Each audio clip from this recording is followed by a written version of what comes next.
और बोल रहा है कि जब उसे सही उत्तर के लिए 3 अंक मिलते थे और गलत उत्तर के लिए के अंक 1 अंक काट लिए जाते थे, है ना। और वो 1 अंक काट लिए जाते थे यदि उसने फिर कर रहा है फिर उसने सही उत्तर के लिए 4 अंक मिले और गलत उत्तर के लिए 2 अंक काट लिए, है ना। और रीता ने कुल 50 अंक अर्जित किए, तो बताइए कि कुल कितने टेस्ट में प्रश्न है।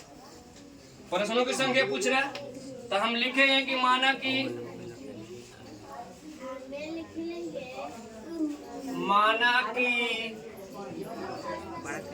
सही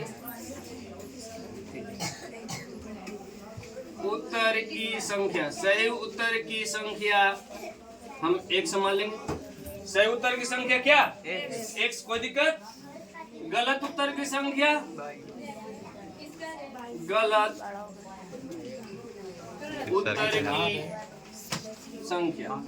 गलत उत्तर की संख्या कितना? 22। कोई दिक्कत है तो बोलिए। कुल प्रश्नों की संख्या हम लिख सकते हैं कुल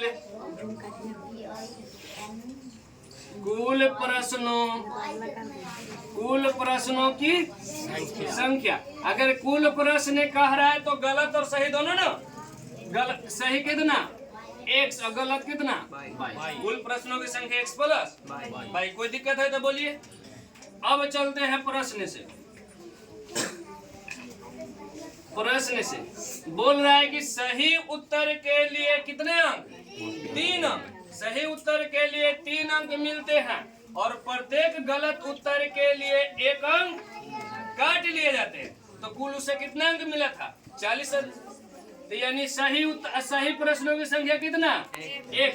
तो यानी x गुना यानी के तो 3 नंबर, तो 3 से गुना माइनस गलत के लिए 1 नंबर काट लेते थे, तो 22 गुना कितना? 1। तो कुल कितना प्राप्त हुआ? 40। कोई दिक्कत है तो बोलिए। 3 गुना x किए 3x माइनस 1 गुना कोई भी संख्या में 1 से गुना करते हैं संख्या उतना ही होता। यानी 22 गुना 1 करें कितना? 22 बराबर कितना? 40। समीकरण क्या मान लीजिए। अब चलेंगे पुनः प्रश्न से।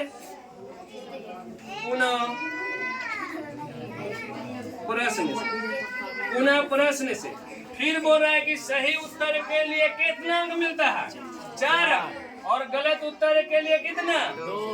2 अंक काट लिए जाते हैं, तो उसको कुल 50 अंक प्राप्त हुआ। यानी कहने का मतलब कि सही में से गलत कटला पर, तो यानी सही क्वेश्चन कितना? x।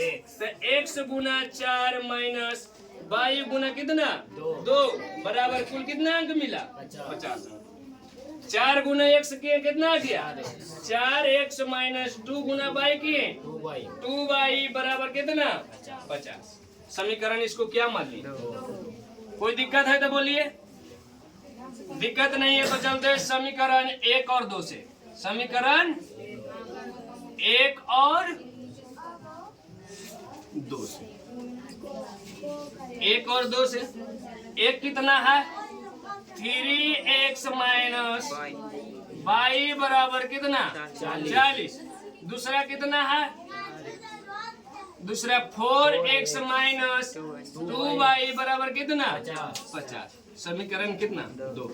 अब दोनों के x या y कोई भी कटने के लिए गुना करेंगे, चेंज करना पड़ेगा दोनों में। तो इसमें 2 से गुना कर देते हैं, इसमें कितना से? 1 से करते हैं ताकि वो कट जाएगा, है ना। तब देखिए 2 गुना 3x करेंगे 3 दूनी 6x माइनस 2 गुना y करेंगे 2y बराबर 40 दूनी 80। अब 1 से कोई भी संख्या में गुना करेंगे उतना आएगा। 4x माइनस 2y बराबर कितना? 50। अब कटने के लिए तो चिन्ह चेंज, सब में चिन्ह चेंज होता है, ये नहीं कि एक ही गो में। ये प्लस है तो क्या होगा? ये माइनस है तो क्या होगा? ये प्लस है, इसका आगे तो क्या होगा? क्योंकि प्लस छिपा हुआ रहता है। 2y से 2y क्या हो गया?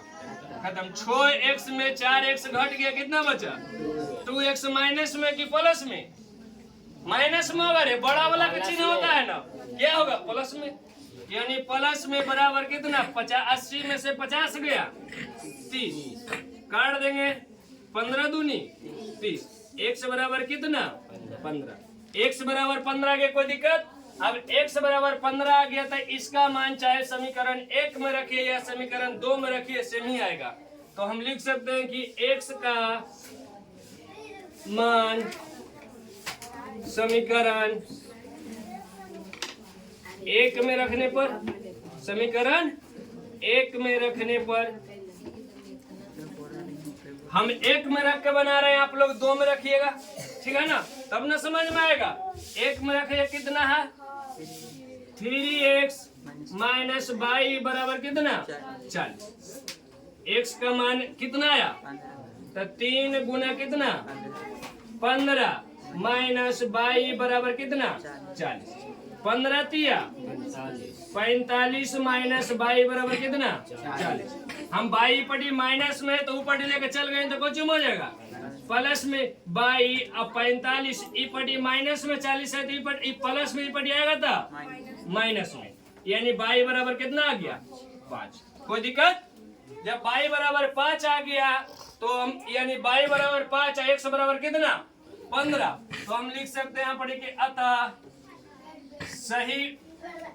अति सही प्रश्न की संख्या कितना था, सही उत्तर प्रश्न की संख्या, सही प्रश्न की संख्या कितना माने x बराबर कितना आ गया 15।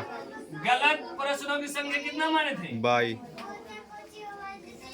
गलत के लिए माने थे बाई, तो बाई बराबर कितना आ गया 5।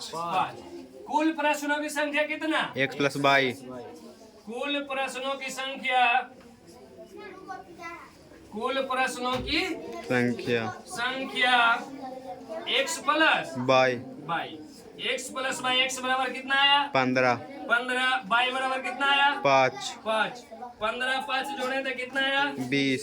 समझ में आया सबको?